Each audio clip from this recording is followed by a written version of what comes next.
El naturalismo, derecho natural, es una corriente de pensamiento social, filosófico y de trascendencia política que dice que el criterio o el carácter de lo bueno y de lo malo, o de lo justo y de lo injusto, no depende de lo que diga el gobernante de turno o la autoridad política o religiosa, sino que lo bueno es bueno y basado en un criterio natural y en la razón, y que esto debe de defenderse y que esta posición está más allá de lo que el gobernante quiera opinar o no opinar acerca de esto.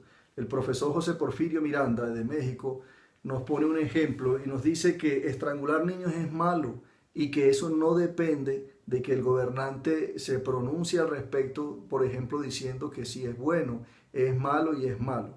Ahora, esto no quiere decir que cada quien piense de la realidad o de la justicia o de lo bueno y de lo malo lo que le pegue la gana, sino que al contrario, todo lo contrario, hay un criterio que es preciso, que es evidenciable, que es comprobable y que prevalece ante el criterio de alguna persona, así sea un gobernante o así tenga una autoridad y quiera tergiversarla.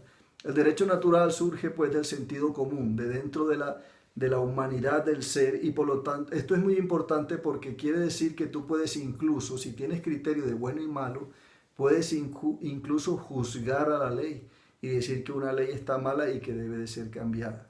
El iusnaturalismo o derecho natural surge como reacción pues ante la imposición de los dogmas por parte de los gobiernos o por parte de las figuras de autoridad. Surge y se revela frente a eso con un pensamiento crítico y dice: cuando algo es realidad, lo es y es autónomo de las decisiones o de los criterios que pueden ser a veces torpes de los gobernantes. El iusnaturalismo se contrapone al iuspositivismo. El iuspositivismo es la ley escrita. Esta ley es la que debe de cumplirse independiente de que sí se entiende o independiente incluso si es buena o mala. Por ser ley debe de cumplirse y solamente puede no cumplirse cuando la ley sea cambiada. Entonces tenemos en contraposición, ambas partes tienen sus beneficios y tienen también, digamos, sus cosas que no convienen tanto. El iusnaturalismo como corriente filosófica existió en la antigüedad como derecho natural y fue proclamado por Platón y por Aristóteles. También podemos encontrarlo en la figura de Sócrates cuando él nos enseña a través de la mayéutica a buscar la verdad de las cosas. No quedarnos con lo que la gente superficialmente hable, sino que hay que amar la verdad y buscarla. Y esto tiene un carácter como de sagrado, la verdad en sí misma, sin que tenga un carácter necesariamente teológico. Es decir, por ser verdad es importante buscarla y debemos apoyarnos en criterios de verdad. Esto podría dar paso, por ejemplo, al pensamiento científico o al pensamiento académico. Pero es Platón el que realmente la plasma, el que la expone como derecho natural. Y luego Aristóteles le agrega pues algunos contenidos para irlo entendiendo y para irlo madurando un poquito más. Sin embargo, propiamente el iusnaturalismo surge en el siglo XVI. Algunos pensadores acerca del contrato social hablan de cuál deberían ser los parámetros que guíen lo que debe ser la ley. Entre estos tenemos a Montesquieu, a Jean-Jacques Rousseau, a Locke y a Hobbes, ya en una menor medida. Surge en un contexto protestante. ¿Por qué puede surgir en un contexto protestante? Porque antes del protestantismo, el dogma a través de Europa, y es que surge en Europa, el dogma estaba impuesto y estaba de una manera estricta y de una manera rígida. El protestantismo fue una corriente que, aunque era teológica, produjo unos cambios sociales.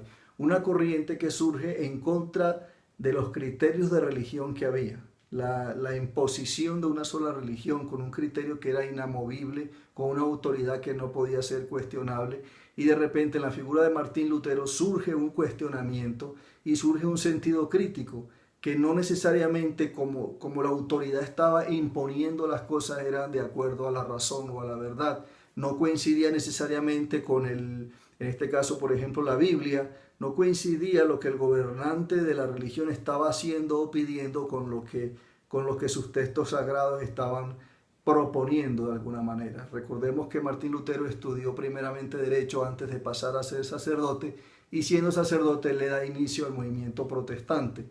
Este movimiento tuvo algunas consecuencias a nivel mundial, inicialmente en Europa y se fue extendiendo, y entre ellas fue el poner sobre la palestra, el proponer sobre la mesa de que la autoridad se puede cuestionar por muy fuerte que sea. O sea, el criterio de un individuo, siempre y cuando sea objetivo, siempre y cuando esté mostrando algo que de verdad tenga un sustento de razón, puede oponerse a todo un imperio.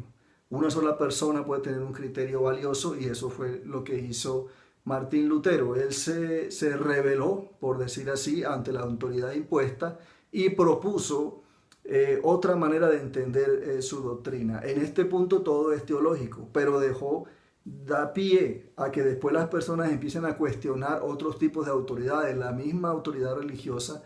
Es decir, la verdad tiene más valor que la autoridad. Eso es muy naturalista. Y entonces cuestionan no solamente las autoridades religiosas, sino las autoridades políticas. Y el naturalismo, al fin y al cabo, es una corriente que dice que la verdad prevalece ante la autoridad, aunque ésta sea política. Entonces surge por razones de buscar justicia. Ese es el naturalismo. Va en contraposición pues del positivismo, que es la ley escrita. Bueno, eso es todo por ahora.